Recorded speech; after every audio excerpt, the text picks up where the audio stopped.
0983-A, where you're charged with the crime of murder, the jury returning a verdict of murder in the first degree. And in consideration of the crime for which you now stand committed, you are sentenced by order of the court as follows. You are committed to the MCI Cedar Junction for the term of your natural life without the possibility of parole. On BRCR 2013-0983-B, where you were charged with the crime of unlawful possession of a firearm, after the jury finding you guilty and the court in consideration of the crime for which you now stand convicted, you are punished by imprisonment to MCI Cedar Junction for a term of not less than 2.5 years to not more than 3 years, committed concurrent with the life sentence imposed on count A.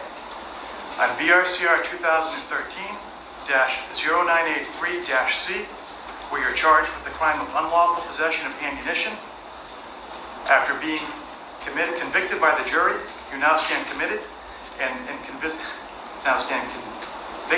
in consideration of the offense for which you've now been convicted, you are sentenced to the House of Correction for a period of 1 year deemed served. Sir, you have the right to have your case reviewed by the Supreme Judicial Court. Pursuant to General Laws Chapter 22E, Section 3, you're required to supply a sample of your DNA to be included with the statewide DNA database. You're assessed a victim witness fee in the amount of $90, and you'll be given time credit for time spent in confinement pending disposition of this case. By agreement of the parties, time credit will start on the date of his arrest, which is June 26, 2013. June 26, 2013.